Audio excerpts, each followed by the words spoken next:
Welcome to the Seafood Matters podcast. I'm your host, Jim Cowie. In each episode, I speak with industry leaders, fishery scientists, fishermen, and seafood chefs. We'll highlight the importance of seafood in our daily lives, economy, and environment. Whether you catch your own seafood, love cooking it, or want to learn more about where your fish comes from, you'll find it all here on the Seafood Matters podcast. If you enjoy this episode, hit subscribe, share it with a friend, or leave a 5-star review. And you can get in touch with me by visiting seafoodmatterspodcast.com. Alan Addison skippers Venture 4, which fishes out at Kinlochbervie and Scrabster. In this episode, we discuss the controversial fishing practices of foreign-owned boats landing in the UK, and Alan highlights how they willfully damage the seabed and accurate stock assessment. Exploring the complexities of quota regulations, Alan suggests a new approach which he believes might reduce the growing frustration in the way our government handles quota management and the activities of foreign-owned boats in UK waters.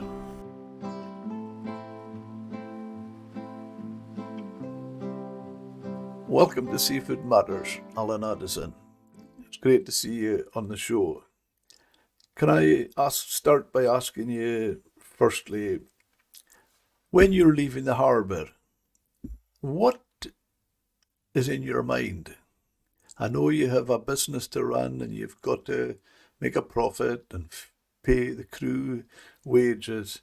How do you balance between getting enough fish, looking for new grounds and maybe new species, and thinking of the future as well, where you don't want to overfish an area? Well, just exactly what you said. It's a balancing act. I mean, sometimes leaving the harbour can be quite easy. You've got a plan in your head and you're kind of thinking out where you're going, and just by your previous knowledge. And other times it's quite tricky, especially when later on in the year, when quota problems or restrictions kind of kick in, and you've got to try and balance what quota you've got to catch and where you've got to catch it. This time of year, weather's a big deciding factor. You don't want to go to an area that you think there's fish, but you can't get fished for the weather. So there's a multitude of things go through your head when you leave a harbour. Normally, you'll have a plan in your head or a few plans in your head and hope the first one works and you don't have to end up at plan D and E and F or things like that. But normally there is certain times you'll leave a harbour and you just really haven't got much of a clue where you're going. You'll just kind of think about it when you're steaming off. But normally it's pretty, you've got a plan, and whether that plan works, and I don't know, usually the first plan doesn't work and you've got to go to plan B pretty rapidly. Seasonality, the seasons must come into play a lot with you guys. Oh, it's a major factor, the seasons. Because I mean, like I said just now, there's been good fishing at cod around about the Fairale area, south of Shetland, and that's just because the fish are following the mackerel. The mackerel boats are now west of the Butt of Lewis, so the fish will be following the mackerel boats. So that's a seasonal thing. Also, when the haddocks come to spawn, that's another time that's a seasonality thing as well. And once they're spawned, they won't be so good to eat. So the merchants, the fish are thin, so the price is reduced. So that's a time that you try and avoid catching haddocks because it's just wasting a resource. Coming on to now, it's March kind of time. End of February, start of March. It's just going to come at the time that we'd start fishing the deep water west of Hebrides. And that we'd probably fish through there March, April, May, sometimes into June, depending on the catch rates. And then that's usually it tailed off. We'll probably try it again in November, but usually during December, January, February, we're on whitefish, just purely because of the weather, the unpredictability of the weather. You need, well, for our size of boat, for any size of boat, you need relatively decent weather conditions for fishing deep water. And during January, February, December, January, February, it's usually the case that you get a settled week, so you can go and prosecute that fishery. I used to always, when I had my restaurant hat on, I used to often say to customers, the fantastic thing about the Scottish fishery was there's, over the whole 12 months of the year, there's always a fish for every dish and a dish for every season, because maybe the spawning cycle would start in the North Sea and then go west, and there was always something in season, whether it was a sea area or a species. There always, I think it was fantastic that there was always a fish in season. Mm-hmm. Yeah, I totally agree. There's always something to target and to try and harvest. And it's usually when they're in season, that's when the price reduces. It's just a supply and demand market. So usually when they're in season, the first guys that get them will get the best return for their efforts. But as time goes on, usually the market forces dictate that the price kind of slips back and normal kind of service is resumed. How would that come in, taking that on board, how would that come into looking for new grounds and new species, different species for different markets? Because am I right? Well, I know I'm right in saying you've been at the forefront of a lot of that pioneering.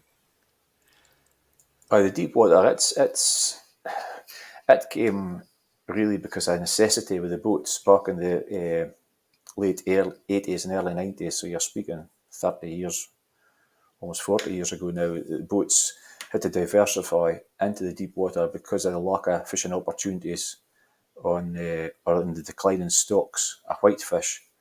So that was kind of just as I was kind of starting my skippering career, was in the early 90s, and with Peter Smith and the ambassador, and that was he's one of the starting few guys that wanted to expand into the deep water. The French fleet had been there previously; they had been before us, maybe 5 or 10 years. So they had an established market for the fish. So it wasn't as if it was going to be a marketing problem we would have ever caught, because there was a market there for it, and it's mainly in France and Spain. So with that in mind, the boats started to prosecute the deep water fishery, and initially it would be mainly for monkfish. And then, of course, there's blue ling and black scabbard and tusk and to a lesser factor grenadiers. And at one point there would have been siki, Portuguese dogfish, but they're on a restricted landing list now, so we can't land them.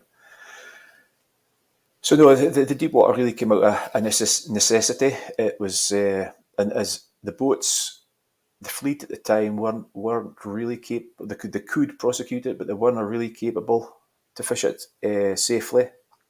So there was a fleet of boats built in the early mid-90s, just especially for going deep water at certain times of the year. And as I say, as you correctly pointed out, I've been probably fished the deep water. Unfortunately, I'm probably one of the oldest lads left and still doing it, so I've probably the most experienced of the deep water over the period of time that the Scottish fleet have been fishing it. Your comment there had me thinking of my dear old late mother, Alan. She used to say, necessity is the mother of invention. It always is.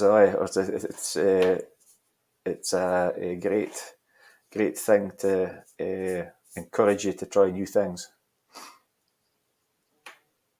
Yeah, obviously the expense of running a fishing boat, you can't just go wild and just say, right, I'm away to try something. You got to pay your way, and so you must do it gradually, and uh, working away at new areas. See, when you are amongst fish, what kind of decides whether you feel thinking of rather than fish it out? And I know and a lot of the Scottish fleet are very responsible. How would you address the fact that you felt, right, uh, when would you know there's enough, you'll leave it to rest? Or Well, it's usually again, it's supply and demand, or it's your quota restricts you. Uh, Usually you can see it. You can see it per haul. If you're fishing an area and then the hauls start to get progressively poorer or less yield per haul, and you just know it's instinctive. You just know it's time to just leave this and just move on and try somewhere else. We spoke briefly about this last week when I spoke to you, and I was thinking about it. And trying new areas, it's easy when you're quite confident. It gets harder when things aren't working so right, and if you've been catching fish, and your hole's partly full of fish, you will go and try different things. But if it's been a struggle of a trip, you can't find the fish aren't there, you're not encouraged to go and try different areas because it's a gamble, and it's sometimes a gamble just isn't worth taking. Uh, as I say, it's a confidence thing. If you feel that you're kind of constantly making the wrong decision or constantly struggling to catch a fish, the thought of going and trying new areas or damaging gear, and that's just something you didn't think about. But if you're quite confident in your ability and you've been catching fish, and normally, at a personal level, I would try a new area at the start of a trip to get it out of my mind. So if it comes off, it's a bonus because you're there. Or at the end of a trip when I've got, or hopefully got, we're catch on board, and then I'd maybe spend a few hauls at the end of a trip just maybe exploring a new area, so that you're maybe setting yourself up for another trip or in the future. fascinating. It's good you're thinking all the time. The crew didn't really like that. They didn't mind it at the start of a trip. They didn't like it at the end of a trip because that's when you can sometimes gear damage or things like that when you're exploring new areas. So the crew are not just over enthusiastic about my game plan.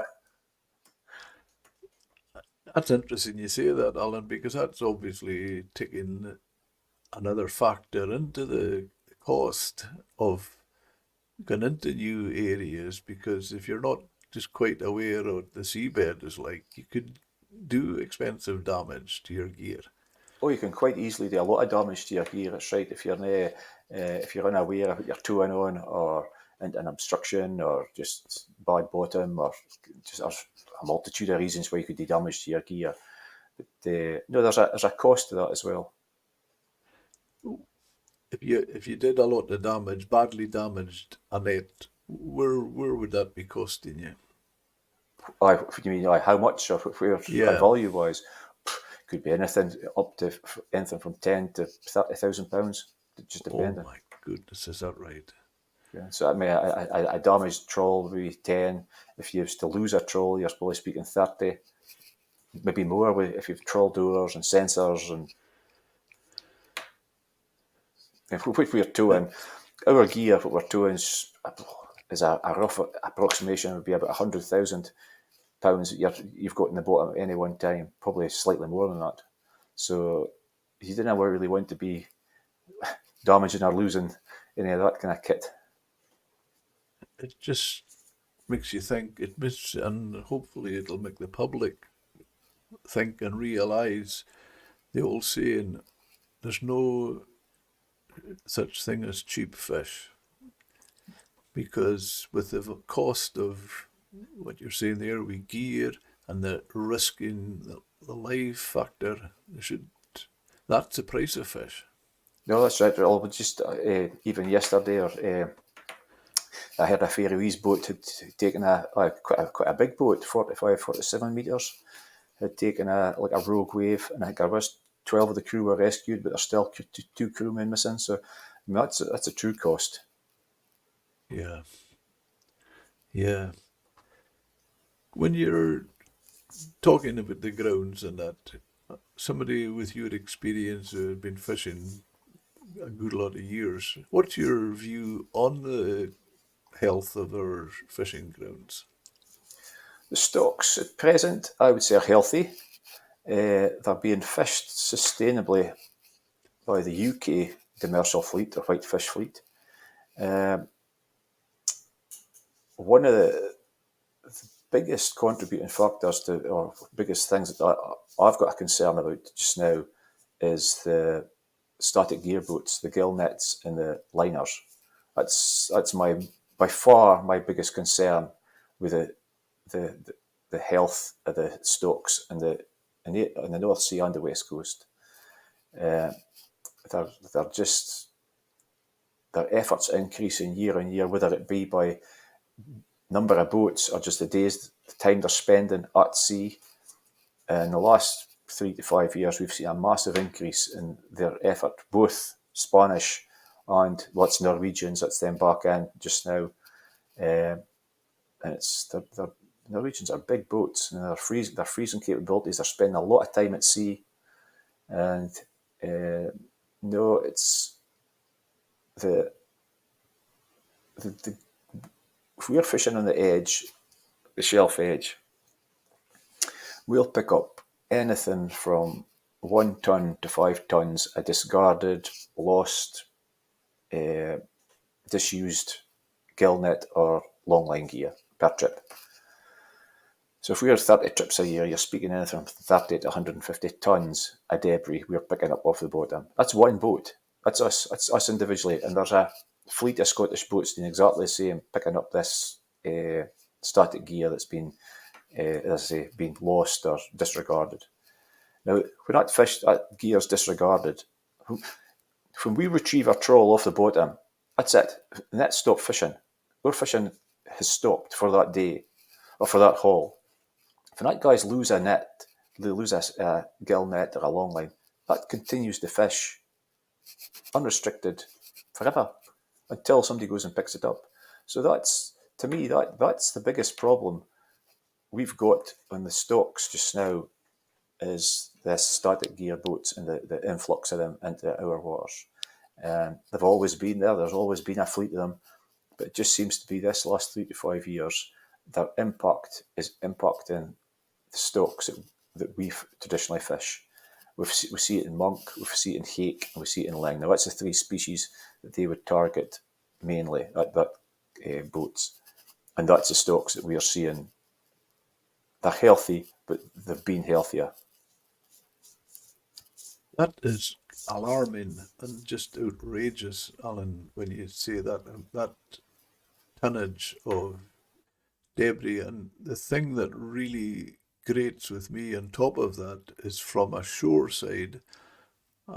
Obviously, as you know, I'm many times in Scrabster, and a lot of that, what I would call non-UK fishing boats with longline and gill net, they land there, a lot of them land there.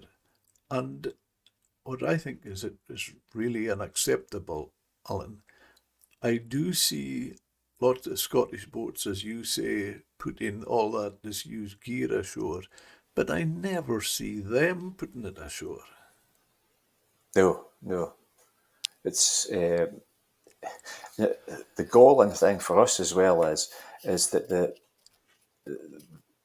Spanish, especially the Spanish fleet, are mainly owned by company-owned boats, and they've been very clever in the way that they have marketed their fish or their method of fishing to the green ENGOs. They've been very clever to market it as a sustainable way of fishing. It's a healthy way of fishing. They're not doing any damage to seabed. They've then got bycatch and things like this. Whereas they've painted the trawler or the mobile fleet as a bad thing. We're damaging the seabed. Yet we pick up their gear, and sometimes you'll haul their gear with dead birds in it, dead mammals in it. So it's definitely a solution to fishing within a parameter, how could I put it, like bottom damage or things like that. Because I mean, even their hooks, and it still damages the bottom when it's on the bottom. So but they've been very clever to be able to portray it as this really sustainable way of fishing and environmentally friendly. And the green groups have obviously been sucked in with it or been paid off with it, and so they've taken it on board as well. That's what really grates with me as well, Alan. And I remember getting a statistic from Brussels. We were still in the EU at the time, so it's a few years ago now. And they reckoned within EU waters, which was including us, the UK at the time, over the course of a year, there was 500,000, they called it sea mammals. That could be wader birds, seals, anything like that. 500,000 killed between gill net and longline. And yet they can sell it to the NGOs that it's sustainable. Yeah. I just never can work out. Aye, it's their method of fishing as well. They seem to fish in packs, and there'll be 5 or 6 of them, and just go to one area, and they'll just if they do get fish, and they'll just fish that area out until it's just like a desert, till it's just dry of fish, and then move on to the next bit. And there's no, and then as far as I see, I mean, like west of St Kilda, they used to fish there in the 200 fathoms. This has gone back like 10, 12 years ago. And we would be steaming out past them, either going to Rockall or going to the deep water. And it was like steaming through a village of boats. It was just like a town of lights. You wouldn't see a boat there now, and you wouldn't see any fish. They've just fished it out. Terrible. And is there any hope with the fishermen that the end after the 5 years after Brexit, that there'll be anything done about that? I think there's plenty of hope, but whether hope comes a reality, I severely doubt it. There seems to be no direction or no passion for the Scottish Government at the moment to do anything about it. Because I mean, there's been, as you've probably seen in the press, there's been gear conflict with the mobile boats and some of the Spanish fleet up west of Shetland. And the government seems to be at a loss how to control it or what to do about it. And the MCA, they just say it's out with their realms of controlling. So as it stands just now, it's almost like a Wild West. And the Spanish can do what they want. If they want to try and follow your propeller, if they want to try and ram you, there's nothing. I mean, even with video footage or phone footage, there's absolutely nothing seems to be able to be done about it. It's ridiculous. It's almost became like a land grab at sea at the moment. I mean, the guys go out and they just grab their area and say, this is ours, and that's it. You're not getting here. I mean, just for instance, last week, the Norwegian gillnet fleet have just got access into the UK waters just in the past few weeks after they did their deal at the end of January. And so there was 3 or 4 large, new state-of-the-art Norwegian gillnet boats fishing west of Shetland, where we were fishing last week. And we were fishing in the area, and the guy came down and he asked me what area I was fishing in. So I gave him a box so he could keep clear. And then he announced he was going to shoot his gear right in the middle of my box, the box that I gave him. I was like, that's the area. He says, I know you went to fish here, but I went to fish here too. That's his mentality. After I had actually given him the box to stay clear of, in the end he did move, because I just said, well, if you shoot there, you're going to lose your gear, because I'm going to get shift. But that was his mentality. I mean, it's almost like a bully. They know as soon as they put their static gear into the water, their rights are stronger than our rights for being a mobile boat, even though we've been there before them. It's ridiculous. It is outrageous.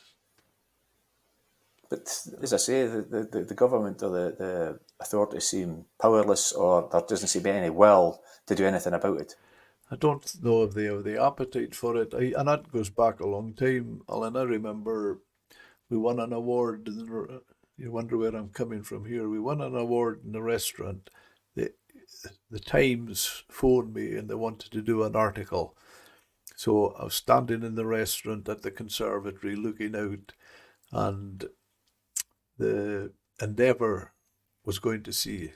He'd landed his fish and he was going back out. David on the Endeavour was sailing out. And the guy in the Times says to me, "What's your views on the overfishing and the sustainability factor?" I says, "Well, if you want my views, I'll tell you." I says, "I'm just standing here speaking to you in my restaurant, looking over the harbour, and one of the most modern, efficient fishing boats in the Scottish fleet is just leaving the harbour, going to the fishing grounds."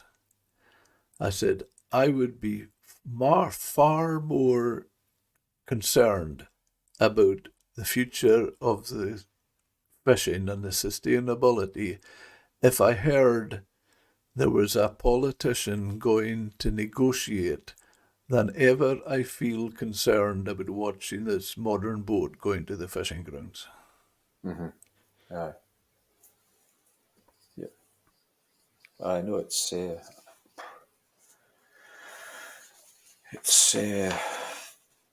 very frustrating for us. But that's my biggest, as I come back to your original question, that's my biggest concern for the assessment of the stock. And it appears that there's a lot of the fish that are being caught by that fleet that are going unregulated or unobserved into trucks and in a way where there doesn't seem to be any record of them. They're never monitored. Doesn't appear so, no. No. So I've even heard, I have not officially, but I've even heard, and I hope it's not true, that Marine Scotland accept the monitoring by their agent. So the teacher marking his own homework. Or the prisoner got his looking after his own key. Well, that's yeah.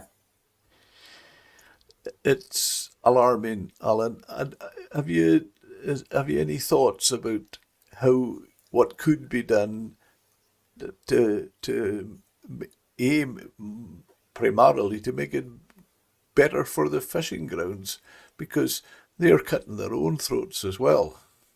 Oh, that's for sure. Aye, well, like so last week, a lot of the boats didn't sail because there was no fish. Well, there was no fish because they've caught them. It's they just seem to go to the same areas, or hence that they are moving into like shoaler areas. But I'm guessing that's just when you see them in the shoaler water, they're now doing a bit like what we did when we went to deep water. They're experimenting to see if there's fish there, and they're trying to expand their fishing opportunities or look to different areas to catch, because their traditional grounds they've wiped clean. Yeah, it's certainly a. And do you feel there's people in our industry that are addressing it or trying to get it across? There has been between the Shetland organisation and Warren Whitefish. There's been meetings and there's been directives set up, and there's been this talk of corridors so the mobile boats can get towed between them, and having their Spanish boats having their gear marked, and it's never ever really came. It's such a prickly subject. Nobody really wants to take it on because the solutions, like, it's almost like a never-ending circle. Where do you stop, or how do you start? Or nobody really wants to get involved. Nobody wants to touch it, to be honest with you. Yeah, yeah. I know that from a previous podcast with Mike Park, he's not overly enthusiastic that the Brexit negotiations are going to make a huge inroad into it.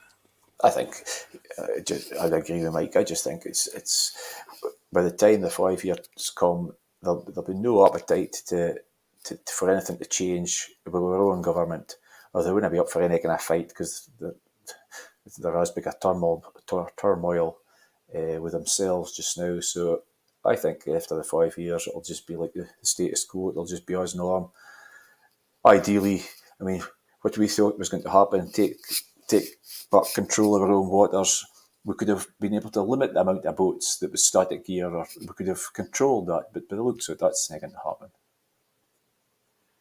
And you actually, obviously, you know the grounds, and when you're talking about Westis and Kilda, I would view Alan Addison's view of Westis and Kilda as Jim Cowie and his back garden. Do you actually feel that there's no fish there and there's little hope that fish will return there? The areas that guys have been working, I would say, because they haven't really fished there now for a lot of years, 5 or 6 years, and you'll see the odd boat going out and trying it, and he doesn't last long, and then he comes back east, because obviously there's no fish there. So, to me, they've finished that area, I think. It's interesting talking to you about that, Alan, because being a fisherman, you obviously know with the trends of other boats, the way they're thinking and why they're doing things. Well, you just get you get used to even now with the AIS and everybody, you can see everybody in the AIS, so it's just experience. You have an idea what they're going to catch there, or why they're going there to catch, and if they aren't there long, they haven't caught anything, or the fishing's been fantastic. But if the fishing's fantastic, they will go back again, but they never usually go back again. They'll leave it a few months before they try it again. And from speaking to a number of the Scottish fishermen, I believe they can be very aggressive, and as you say, in gangs, I've even heard of boats being surrounded completely. Oh, there can be. If you tow anywhere near their gear, they'll come towards you. One or more than one of them will come towards you and kind of try and intimidate you. Hey, I get what they didn't want to lose their gear, but likewise, we didn't want to tow through their gear, because usually if you tow through their gear, it disrupts our haul. Our nets stop fishing. If we pick up their gear, it disrupts our hauls when we've ended up hauling, so it's lost time for us as well. So it's like, it's horses for courses. We didn't want to be able to haul our gear earlier or damage their gear intentionally. But no, they can be quite intimidating. And that's coming for a 35-metre boat.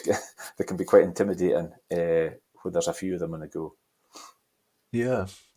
Well, I mean, look at that shocking case with the Alison Kay, when obviously there's a video of them. They actually could have caused serious damage, and very little was done about it. Well, that same boat went into Irish waters and did something similar, and he ended up in court. So the Irish were more up for the fight than the UK. That's correct. The Irish guys got him. But there was one just lately with the Lerwick. Was it Defiance? One of the Lerwick boats. He had an incident, and the same again. It was a close quarter situation, and he hid it, and he'd videoed it, or some of the guys had videoed it on their phone. So to me, it was a black and white case that the guys had acted in an intimidating manner. But like again, there's just nothing seems to happen. Terrible. See, in previous podcasts, we've had some icy scientists and Mike Park as well, and they reckon that the younger generation of scientists are put a lot of credence in that to work and get information from and with fishermen. Do you find that could be encouraging It for would the be future? it would be encouraging if it was true. Oh, uh, I hadn't seen, uh, I hadn't witnessed any increase in scientific collaboration with the fishing industry in the last few years. Uh, to me, the fisherman's knowledge is a resource that's being wasted. Uh, every year it's wasted. I've done scientific trips before. I was in the Scotia for a trip. That's a few years ago now, a deep water trip, and we've had scientific observers away, and they go in the same week or the same 2 weeks a year to the same location. And I get that they want a time series, so that's why they're doing it. But fish act in trends, but their trends are necessarily specific because they're going to rock up the same week every year. There's a lot of variables. You've got tide, you've got environment, you've got weather, you've got feeding. So, I mean, if that survey is a week early, a week late, or 2 weeks early, 2 weeks late, and they're going to miss the fish, so it hasn't helped us much in the last 30, 40 years, science. If anything, it's hindered us, the scientific effort. And yet, to me, we're the fishermen. There's fishermen on the grounds 7 days a week, 52 weeks a year, yet our knowledge, our experience isn't taken into consideration. It's never asked for. We've tried through various methods, through like monkfish tally books and things like that. Given the scientists our information, what we've got, what we are seeing, it's never used. It's not collaborated. It's never enough, or they never trust us enough as believe it, and that's frustrating. it's got to be. It's got to be, especially when it's responsible guys like yourself that are looking to the future stocks. And as many fishermen have often said, why wouldn't we do it sustainably or want to do it sustainably? Is it when you think of the investment and money and time and future and taking families in, why would a Scottish fisherman not want to do it sustainably? Well, that's it. I mean, the sea's important to me. Uh, it's my livelihood. It's the way I provide for my family. Uh, it's been a tradition through my family for generations. Why would I now want it to be continued for future generations? Why would I want I to be the last fisherman? It doesn't make sense. Maybe that's it. Maybe that's a small village community mindset. I'm not sure, but that's the mindset that there is. Totally, I'm right with you there, 100%. The Whether what they're saying, the new generation, whether they're not completely through yet, it sounded very encouraging to me. I must ask again, because from what you're saying there, Definitely, Jim. As I say, but hey, as you say, maybe this new scientists aren't through yet, or but as I say, from a personal point of view, I haven't seen any increase scientific activity or being asked or anybody showing any more interest in what the fishermen are doing or what we're seeing or landing or to my knowledge, it hasn't. Nothing's changed, for years. I totally get where you're coming from there when you say nothing changing, and even on the way they get find their statistics, because even in a situation where I know from a cousin of mine who Davy from Helmsdale, he had the boat at Benilly over 50 years ago. there was the Marine Lab got in touch with them. They wanted to do put somebody out, scientist out with them and do a haddock survey.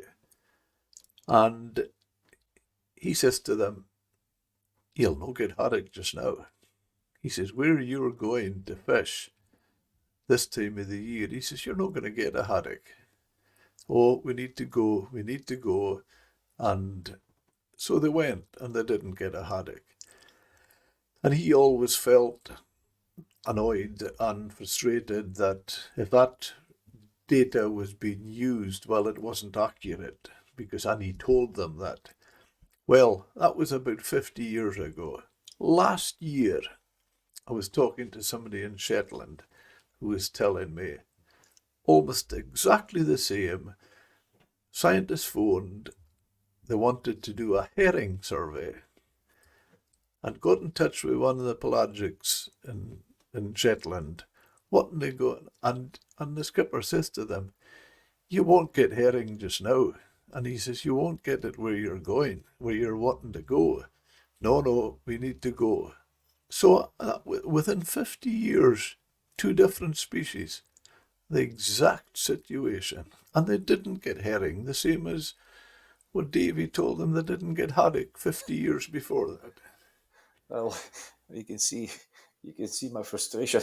It's the actual fisherman's voice is rarely listened to, and is a major stakeholder in the whole thing. In fact, probably the main stakeholder. It's a travesty that they wouldn't. They didn't listen to what the fishermen tell them. And to be honest, it wouldn't be allowed in any other industry. There wouldn't be there's any other industry going that the major stakeholder hasn't got a voice or isn't listened to. Yeah, yeah. No, I can completely understand your frustration, and I know where you're coming from, Alan. I know you're genuine. I've known you a long time, so I know you as a person. But also, as you know, I'm speaking to dozens of fishermen, Scottish fishermen, over the course of the months and years in Scrabster. And there's not one of them speaking anyways different to what you're saying. So even we could say, well, he would say that, but you can't, because there's dozens saying the exact same thing. So everybody's not wrong. No, that's all. What would be the point of lying? If it would be the point of telling untruth, because that's the way it is. It's you'd be found out pretty quick if you were making up a story that wasn't true. That's the long and the short of this is true. I mean, just what you're saying. I mean, we did a monk survey, and they went to hear a hole off the bottom of Lewis on the hard bottom. I mean, rock hard bottom. The monks now live there. You want to get up, you could tour there from now till Christmas time. You'll never see a monk there. But that was their position, and that's where they wanted to shoot. And you're like, what's the point of this? And I'll get a funny story. It wasn't us that were doing the survey. There was a boat doing a monkfish survey a few years ago now. And one of the positions he was told to shoot was actually on land. That's how much in depth research had been done into this. And he says, "I'm not shooting there." And the scientist said, "Why not?" He says, "Well, it's on the land." So there you go.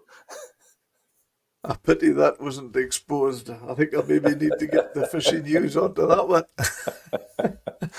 Aye. So that's a few years ago. Well, that's just.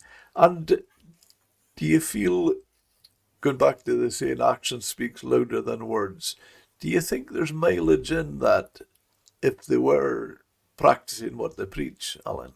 Would there be mileage in it for you guys and for the fish stocks if I there mean, was more cooperation if there's more between cooperation, scientists and fishermen? definitely must be, has to be. I mean, fishermen are a major stakeholder. We've got the most to win or lose, but it's the scientists that are controlling how much we can catch. So surely, if we're involved, that's a good thing. It has to be a good thing. I mean, if you've got one body dictating or how could I put it, implementing or shaping how much fish are allowed to catch without the input of the major stakeholders, that must be wrong. It must be better to have a bit of collaboration between the scientists and the fishing industry and a sharing of knowledge. Definitely. Yeah. Even another podcast we did with Michael Kaiser of Heriot-Watt University, at one stage after listening to it for a while, I says, Michael, I says, I just don't get this. I can't understand what there's a breakdown somewhere in the process, in the system, because I says, you talk about wanting to speak to fishermen. I says, I speak to lots and lots of fishermen all the time. And I says, they're desperate to speak to you. I says, so why is it not happening? Mm-hmm. I'm not sure. It's like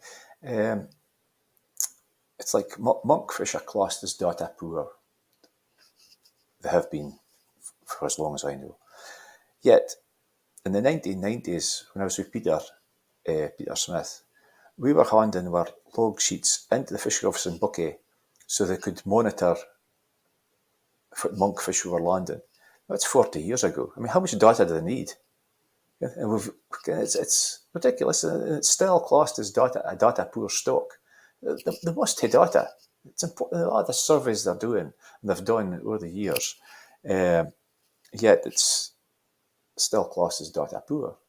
And it's so, for me, to get the fishermen and the scientists to work more together, that'll be a massive thing for the industry.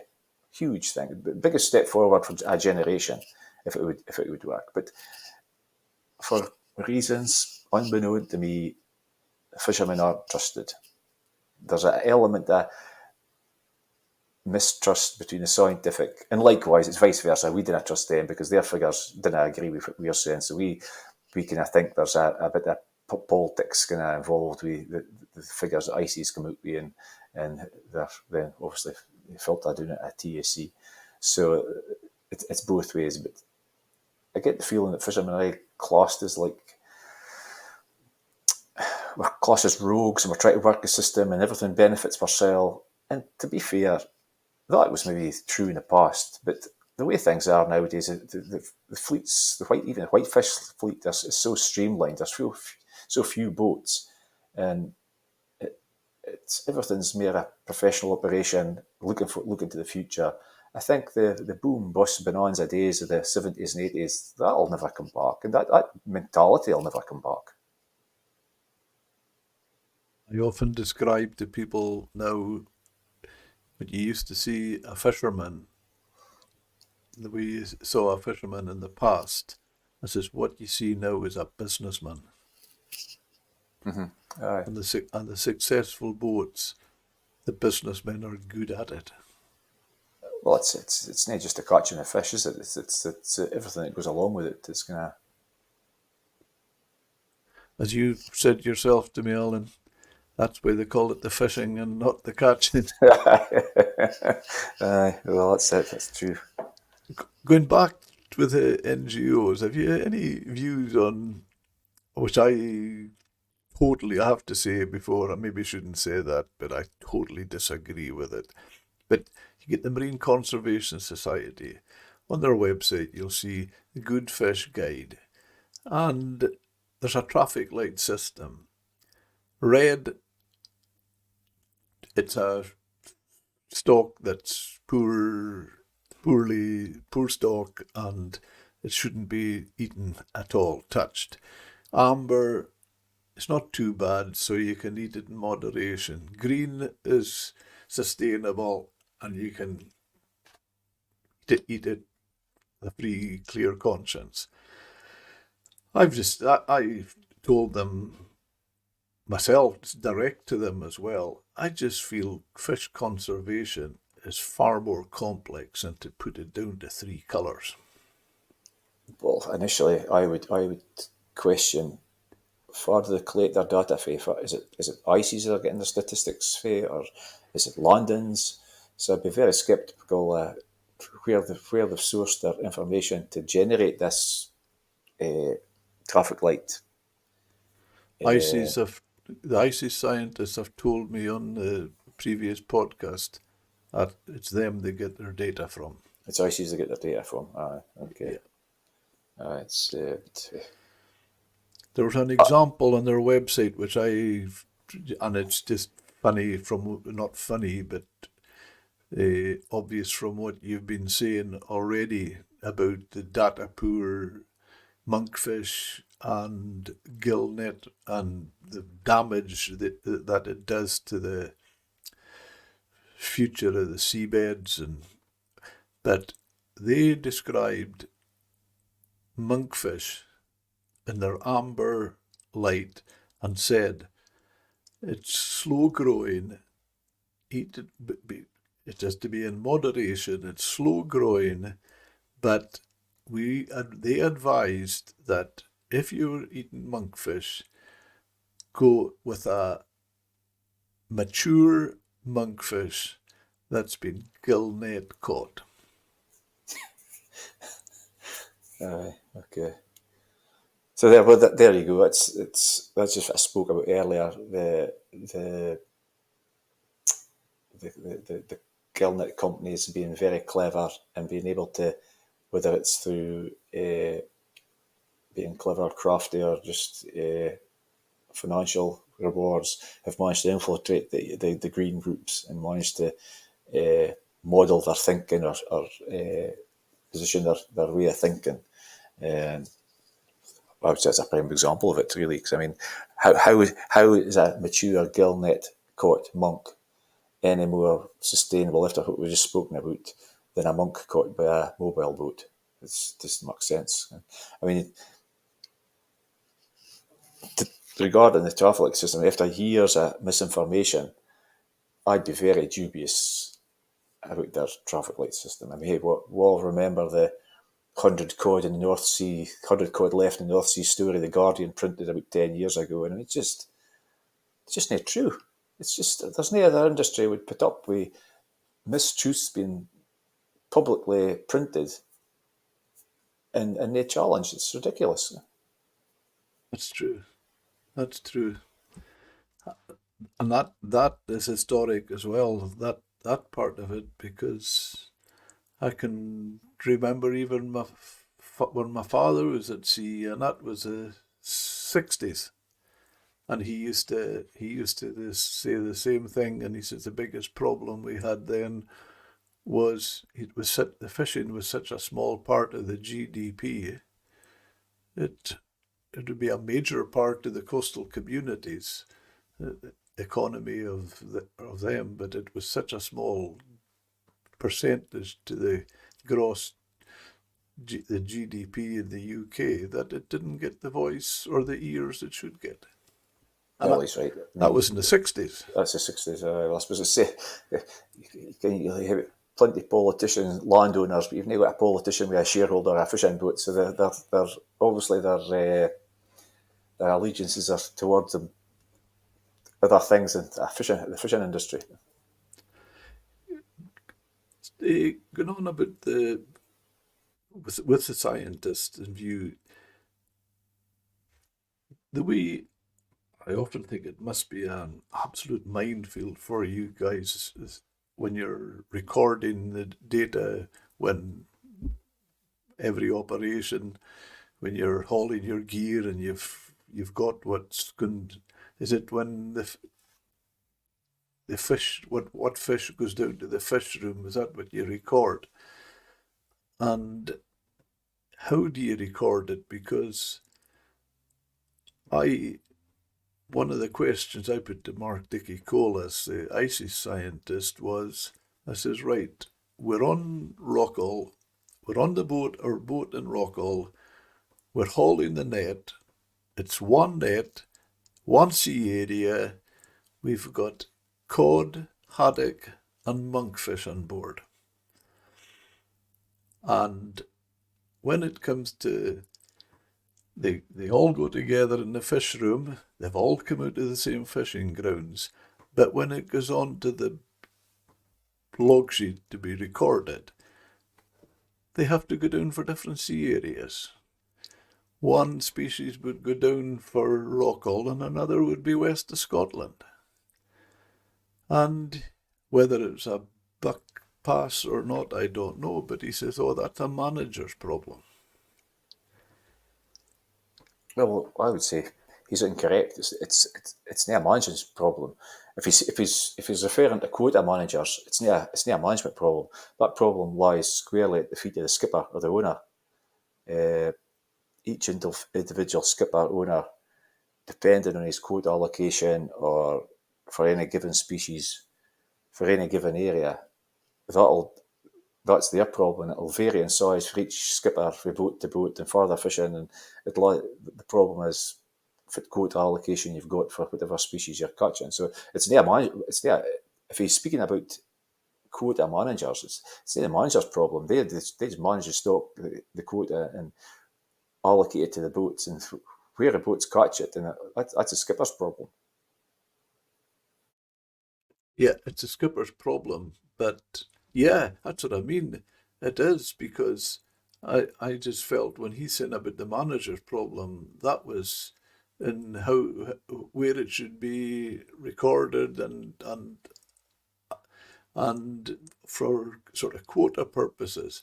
But I just felt, well, the fisherman that's catching it, he could end up breaking the law for something that just doesn't make sense. Aye. See, ices they're treading a fine line. As far as I was aware, ICES was an advisory body, but to me they're now crossing the line into managing at times. The advice they're giving, they're almost wanting to manage the stock rather than just advise the managers. Lately, I feel that they're treading a very fine line, ICES. The podcast with this Mark Dickey Colas, I asked him that very question, and I said it's a real concern with fishermen that ICES are meant to be an advisory role, but they're getting more and more involved in management.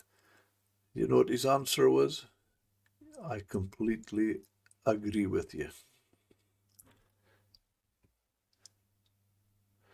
So what you're saying there is exactly what other fishermen feel, Alan, and that's a nice scientist accepting it.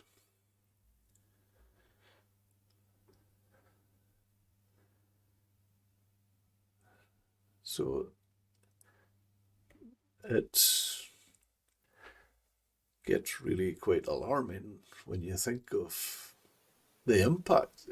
I mean, how would you go back to this when you're logging fish in an area? That must be a minefield for you, is it, Alan?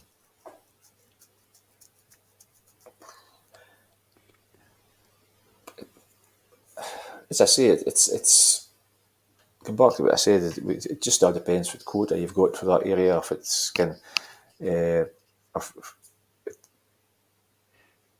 time of year, things like that. What quota you've got left, or why you be there. It's never easy, Jim. It's certainly not easy, but was it? Is there something now? Is some of the North Sea codes going to open up the west coast again?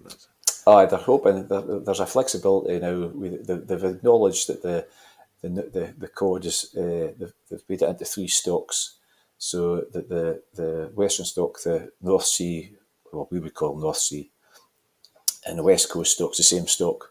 So there's going to be a greater flexibility with the quota for the North Sea into the west coast. So there should be more tonnage, a cod going into the west coast for us to catch. So it's coming off of the like a bycatch situation and going on to a tonnage amount, which is yet to be agreed on. There's various ways that they think about doing it, and there's obviously going to be winners and losers. The guys that have maybe fish west predominantly Fish West feel that they should get a bigger share because that's their historical grounds. Yet there's guys maybe fishing North Sea and they've got holdings in the West Coast and they want to be able to benefit as well. So it's always a bit of a minefield just now. There's not been anything, as far as I'm aware, nothing agreed with how that extra quota is going to be, or flexibility quota is being allocated yet. Would that take away the 4-degree line? To a point, it would. It all depends how much flexibility they allow and how much. But I think for the 4-degree line, will never disappear. As long as you've got area 6 and area 4 as fishing areas, the 4-degree line will always exist, I would imagine. And is that just only for cod? Cod's a bigger thing just now. There has been flexibility with monk. There has been flexibility with hake. I think it's Coley or no. There has been bits of flexibility with other species as well, but it varies from year to year. It's available to be passed from one side to the other. Sometimes I think hake could come east, but they couldn't go west. It was a kind of, it didn't really work for us, but it was anyway. That's the way it was. Getting back to your recording thing, you've probably heard about an app that they've been developing, within SFO and Whitefish. It's called Batmap, and it was primarily designed for cod and white, like bycatch species in the West Coast. If you, there's an app on your phone, if you encounter catches of over a ton per haul, you would put in your tonnage per haul, a cod and white, regardless. And if it's over a ton, an alert would go out to everybody with this app on their phone to alert them there's cod in this area, with the idea being that boats would stay clear of the cod. The same with whitings. Now they've done it for dogfish now as well. It's been when it's come off the endangered list, dogfish is now in the Batmap as well. So there's obviously the boats want to avoid catching dogfish, especially this time of year, and so that's been for the report. But again, this information's there. It's been going now for maybe 2 years, 3 years. But as far as I'm aware, none of that information's been used by science yet, and they'll have it. Okay? Yeah, and that's live information. That's information on an hourly basis. Basically, I mean, it's every time you haul, you put this. So it's a daily. That's as good as information as you'll get. It's live. It's just comes over. I mean, what more can fishermen do? What's it? What more can they do? Because they're trying everything they can. That's really very sad that it's not used and acted on. And you'll just go into your phone and you'll just see that the areas have been made into I think it's octagons, like shape, and you would just see if it's been a high catch, a cod record, and it'll be like a catch per unit effort. So you'll see how much cod in this areas will be highlighted in red, so that you can avoid them. Yeah. Oh, Alan. Well, where do you see the future? Well, stock-wise, the future's as good as it's been. I would say there's no. If you could see that the stocks were decreasing or shrinking in size, or everything, as long as it's continued to be fished sustainably. Obviously, there's issues and within, like you get the small haddock. The haddock quota increased hugely this year in the North Sea, and you think, well, that's great, but mainly in the North Sea it's small haddock, and then there's a supply and demand thing again. There's no the processors to process the small haddock. So though the headline in the paper looked X amount of million extra quota available for the Scottish fleet to catch. And the reality is, a lot of it's basically worthless because you can't get rid of it. If you was to catch it, you can't get rid of it. It's that kind of things that that need addressing, like the amount of small haddock going in and depressing the price, and in a mixed fishery, it's you can't avoid them. But I mean, the fish are there. That's another thing is that going back to a few questions ago, is the mistrust of scientists or ICES within the fishing industry as well. Is this massive swings of quota? I mean, there's like a North Sea haddock this year, massive increase, 150% and 120% or something. It happened at Rockall a few years ago. It's massive uplift, and then it comes. Ask any fisherman, and a stock never moves that amount in a year. Never moves that amount in a year. If a stock's decreasing, it'll be a gradual decrease. If stocks increases, a gradual increase. So to me, this massive increase, as though it's great at the time when you hear about it, you think this numbers are just nonsense. It's not reality, because this doesn't happen in reality. There's no stock in the world that'll just increase by 100% in the space of a year. This doesn't happen. Alan, I just love hearing you saying that, because one of the points I meant to that ICES scientist, Mark Dickey Cole, is I said, you and ICES, you were recommending, and you put through, is it a 63% increase on cod last year? I says, but the fear amongst fishermen was 63% looks good. I says, but it's at such a low point where 63% is nothing. I says, so you were in a low point. I says, but you put a 63% increase, and now this was last year, and I says, you're recommending a 17% decrease. And that's exact words. I says, the fishermen do not see that swings and fluctuation in the stocks that you're coming with there. No, this massive swings ICES are suggesting, to me, it weakens their argument for everything. Because if they're happy, if the model they're using for whatever species, if they're happy to publish out figures to allow a massive stock, well, to me, all of their models must be flawed, because it just doesn't happen. But hey, they're just humble fishermen, we know. But Alan, the point, the message that comes over to me so loud with this conversation is, here you're quietly, you're confident that there's a future in the fishing, which I think is a great message and a great signal to get out.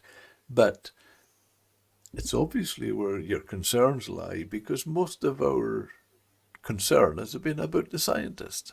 Mm-hmm. Most of our conversation. But they're dictating. They dictate everything. Everything boils down to them at the end of the day. Yeah, because possibly the politician, it's them they'll listen to. Mm-hmm. Oh, they'll listen to them. They wouldn't listen to the fishermen, because the fishermen's not got a voice really on that scientific level. And I also completely agree with that very valid point you made there, Alan. I think the shore side, the merchants and processors, I feel that they really need to do something to correct that situation, because the small haddocks are not, there's no market for them. But the fact is, there is a market for them, but they need to get them to that market. They need to get processing and get them to that market. The demand is there. Mm-hmm.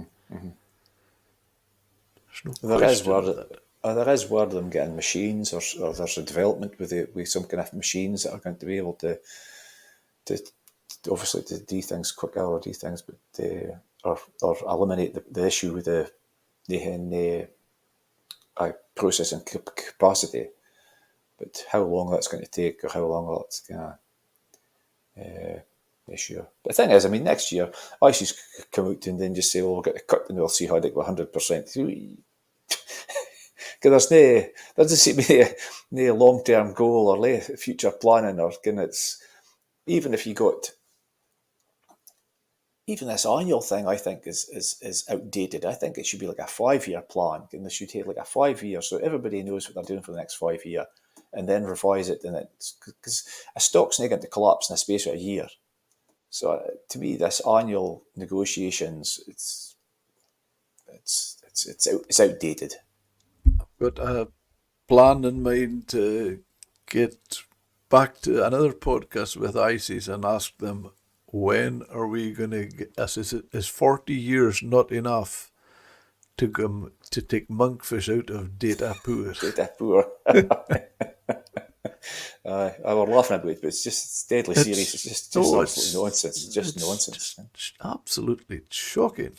Every meeting you go to, and it's a monkfish is data poor. How can it be data poor? Where's the information went? It's yeah.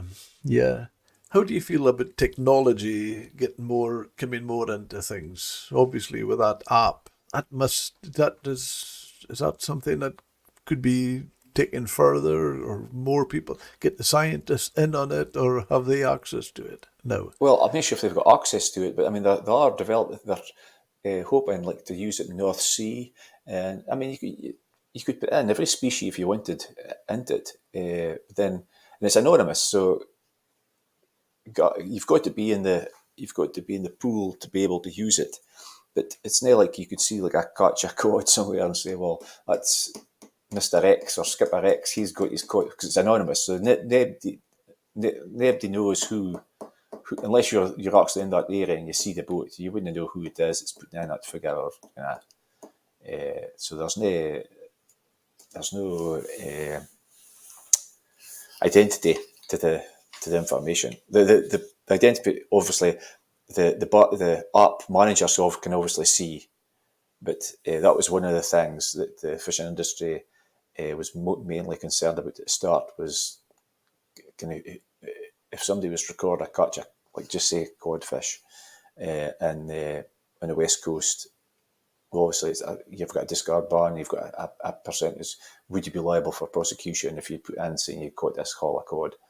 But that was one of the things that the industry the fishermen said, look, we need a bit of anonymity here, so there's no chance of being prosecuted. We're telling you there's cod there, but we're not telling you what we did with them. I'm not taking the scientist side, Alan, but I'm a wee bit sceptical about what you said there, just a little bit. You're saying that it's anonymous, but I'm quite sure if somebody put in a haul of cod, Alan Addison would know exactly who it was. Well, maybe you say an idea.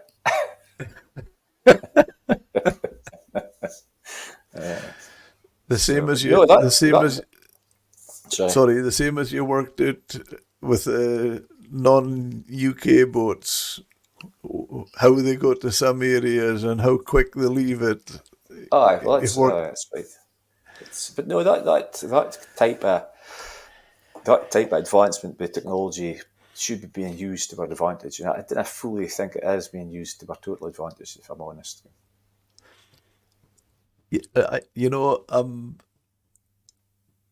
Technology has a great future, and well, if we use it properly, but it's just a device. It's not life and death. But one of the things that fascinates me talking to you, Alan, is what's coming across here is your mindset and the way you think, and that you're a let's not lose sight of the fact you're a hunter, and it's nature's coming into play as well, and seasons and everything. So It's obviously, I think it's brilliant, and that's why I enjoy speaking so much with fishermen. I just love the way you think and see things, and maybe a little bit of suspicion as well. And I'm quite sure if a fisherman was to tell you where he was and what he caught, you would Wouldn't believe it. you you would take a fork and knife to it. No, you're right. I mean, look, I enjoy going to sea. It's one of the last occupancies that you are, like a hunter gatherer, and there's that kind of primal instinct that you're left. It's when you leave a harbour, you're basically pitting your wits against Mother Nature. She's got the fish, and you went to find them, and she's trying to hide them as best she can, and you've got to try as best as you can to try and find them and get them back with Mother Nature. So there's no greater sense of satisfaction in going out and harvesting a good catch and coming back in and seeing your catch in the fish market. It's a sense of achievement every trip, and it's almost, I wouldn't say as far as it's a drug, but it's an adrenaline. There's that. Every trip's the same. If you get a big haul of fish or a good haul of fish, it's a buzz. There's adrenaline in you. You're excited. You want to get shot again. You want to try again. And it's the same at the end of a trip. If you come in with a good trip, there's and it's addictive. It's very addictive. As for hunter gatherers, yeah, I see us as hunters, but I also see us as, like, you asked me about the future. We're the guardians of the sea. I mean, I've been fishing for 40 years, but I'll be fishing for 400 years after I'm finished. So we're trying to look after the stocks, not just for this year or next year, but for decades to come. And that's why I think you should be listened to more, Alan, because when we talk about sustainability. Well, I agree. Yeah, we should be listening to more. When the fleet was bigger, I can back at the 70s and 80s when you had a lot of boats. You'd always had the boats that was at the top of the tree, or the snappers, the folk you got, and that was the guys that had it in them. You might have had a guy that was a skipper and he fished away, but if he didn't have just that bit of bite or that bit of instinct, that was the difference between a fisherman and a snapper, if that makes sense. Or a snapper, a fisherman, a top fisherman. That's right. That's right. Because it's not a skill. Obviously, there's an element of skill, an element of knowledge, but you need a bit of luck. You need a bit of a never give up attitude. Yeah, yeah. The one thing that unless I'm wrong, I don't think I did, and I'm pleased I didn't hear the word I didn't hear from you, which I just don't go by myself with fishermen. Luck. I don't believe there's such a thing as luck, and if there is, you make your own luck. It's No, I not. think It's not. It's not luck. It's hard work and lots of thought and you studying need and to have a slight element of luck, Jim. There is an element of luck because some guys are quite unlucky. Can we breakdowns and things like that? Just general. Can somebody will maybe buy a boat and, this has come back like years ago. Somebody will have a boat and it's worked perfect for them, and somebody else will come along and buy it and it's nothing but problems. And to me, that's just luck. That was it. There is an element of luck, but no, you're right. You're right. There is. It's a lot to do to knowledge and skill and everything. But I think you need to be a lucky lad. If I was a Scottish fisherman or a UK fisherman fishing in the Bay of Biscay with static gear, with gill nets or long lines, I didn't think my business would last very long. If I was fishing alongside European fishermen with mobile gear, with the local guys, if you was fishing alongside local French or Spanish mobile boats, if there was a fishery there, this is hypothetically, my business wouldn't last 2 minutes. I'd be bankrupt in no time. The Spanish and the French are so militant, they would just tow through your gear and that'd be you finished. We seem to take a softer option. west of Shetland and got the Scottish fishermen hadn't done that. Yeah. But as well as that, and Alan, you could add into that, you would, within your life, for your spare your life, you wouldn't go in and land in one of their ports, or you would, No, under their noses, because unregulated. they would be, they would get, and they would get away with it. They would either damage your fish, spoil your landing, or block your lorry. Yeah, and that would be it. You do it once, and that would be it. Yeah. Yet that these guys have came to and okay, they've done it for years. I'm not saying they haven't done it for years, and historically but there just gets more and more of them, and they're becoming a bigger problem. And I just feel that we are being too soft, but we didn't get the backup. If I'm sure the likes of the Spanish or French, well, you see it this week with the French farmers in Paris, and they're putting hay bales onto roads and things like that. You don't even see a French policeman there. I mean, they're just allowed to do it, and that's the way their culture is. Whereas as soon as we would step out of line, it would be us that would be punished, and the perpetrator would be seen as victim, and then it's kind of... The way I see it is, hypothetically, if a Scottish fishing boat or UK fishing boat went to the Bay of Biscay to fish with long lines or gill nets, and there was a Spanish or a French fleet and mobile trawlers there, and we were trying to encroach in their area, they would just tow our gear away. We wouldn't get a start. Yet they're coming up to our area and shooting their long lines or gill nets and expecting us to clear them. And they're blocking off massive areas of sea, basically shutting us out to areas that we've fished for generations. They go on about a historic right to be there. Well, we've got a historic right to be there. It's UK waters. Yet, I just feel that our authorities aren't backing us up enough or helping us to find a solution to the problem. And it's just getting worse and worse every year. It's in a detrimental effect to the stocks. Definitely in a detrimental effect to the stocks. The fish, for the type of fish that they're catching, I would say you're seeing a downward trend in catch rates for the trawlers now. And like I said earlier, even with them, that was 8 of them landed in Scrabster last week, and they hadn't enough fish to fill 2 lorries of fish for 8 boats, so they didn't bother going back to sea for a week. Now, that's the first time I've ever heard of that, I've ever seen it. So obviously they're finding it difficult now to find fish in the traditional places that they're going. So to me, that's a sign. That's an early sign, an early warning sign that things are starting to kind of hit a critical point for them as well. I mean, 8 boats and only two trucks, and it's unbelievable, really, isn't it?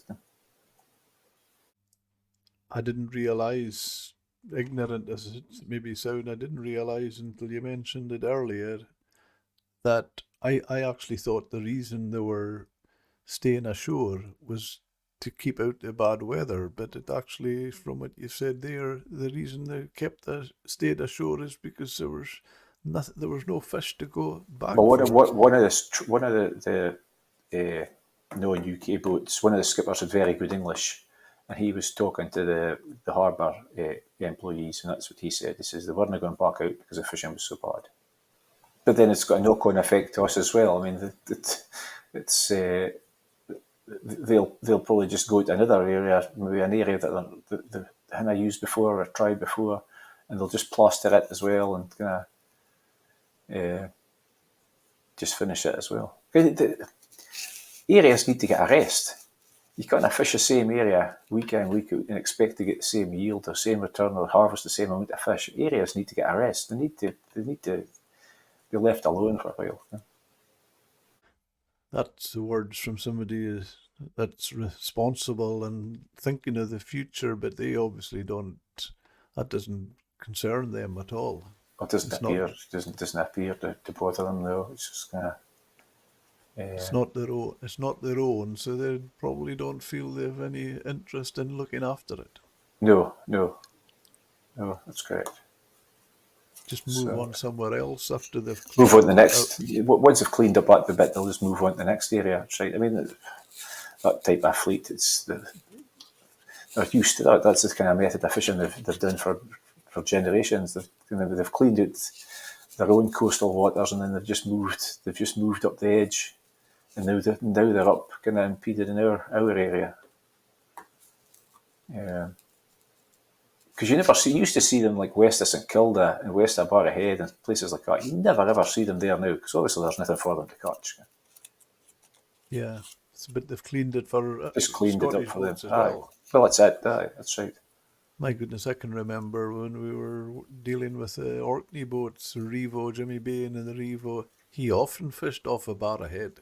Aye, Because it was a productive area. see, I don't think people are aware just quite how serious that is, Alan. I'm Well, glad you brought As it up. I said at the very beginning, I said that this is the biggest concern that I see in the future of our industry is just now is the influx of static gear, gill nets, and long line boats. Yeah, you did, and the way I appreciate the way you put it. It wasn't you weren't linking it with your pay packet or your income or that. It was the future of our fish stocks and the industry you were concerned about Oh, more definitely. than Aye. I the mean, personal. no. I mean, that's personal size. That's short term. It's long term that you've got to look at. Yeah, I just don't feel they're looking. It's now, and that's all they're interested in. And the thing is, it just creates an area of like a squeeze, an aerial squeeze, because the trawlers, we can't get fished where we want to fish, so we're pushed into a tighter and tighter area to fish. And then, of course, it's got a knock-on effect. It's got a knock-on effect that the trawlers are fishing in areas constantly, like the Shetland Basin. It's never getting a rest because we kind of spread our wings. We kind of get to where we want to go because the static boats, and then they move in, and it's just a spatial squeeze which is getting constantly worse, and it's not good for stocks because stocks they kind of sustain that amount of effort on them. Yeah, beggars belief. It's shocking that it and I don't think Marine Scotland, I don't think they board them at sea. I don't think they monitor them at shore. I didn't think they've got the appetite for it. I honestly didn't think it doesn't appear they've got the appetite for it. I was at Rockall last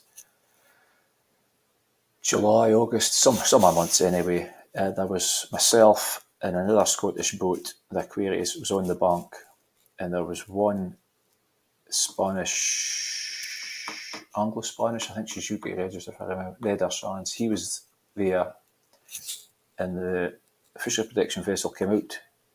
He boarded us, and he boarded the Aquarius, and never even spoke to the Spaniard.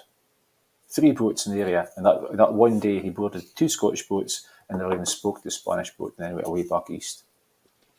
So, Well, crazy. that's just disgusting. It is. It's just not. That's not how it should be. And if you say it's Anglo, if it's what we call a flag of convenience Yes, boat, aye, well, aye. that's British registered, so they should be. They should be boarding it, aye. Yep, aye. But they know it's a paper exercise. The ownership of the boats, it's not in UK. But no, that was last. Try to think, it was June, July last year. Anyway, summer months. There wasn't. It was only 3 boats that were showing up in the AIS in the bank. Just there was nobody else there, just the 3 of us, and the protection vessel didn't bother the Spanish boat. It's just not good enough, and Yet, when you question that, it's no, the boardings are similar to what they were, and it's not the case. Definitely not the case. yeah. Which one was that? Oh, the Spanish boat. It was the Addisons. You're asking me. I think it was a Jura. Was it Jura? I think it was a Jura. Well. Oh, so, but it's such is life. Disheartening. It's disheartening, and it must be all. I mean, it's disheartening for me hearing that, but I mean, you're in the coal face. You're just out there. To live with it and work with it, and and accept it. You've just got to accept it. That's the kind of. Well, that's the thing. I think we have to find out ways of getting it fixed, because we shouldn't have. It's not right, so we shouldn't accept it. No. We have. I would say maybe you have to feel you accept it, but that's wrong, because then that's almost as bad as them. The fact that they're discrimination. Doing nothing. Yeah. Oh, it's total that. It's total. It's completely that. I would just like to thank you so much. I've really enjoyed that, and it's been fascinating just talking to, and obviously know you well, but just the way you think, and when you're out there, I just think it's brilliant. And I hope that with the generations to come, I hope that mindset stays with the future fishermen. I think the guys have got that mindset. I think you need it. I think you need to have that mindset now to be successful. Thank you for listening to this episode. If you liked it, hit subscribe, share it with a friend, or leave a 5-star review. And if you want to speak with me, visit seafoodmatterspodcast.com.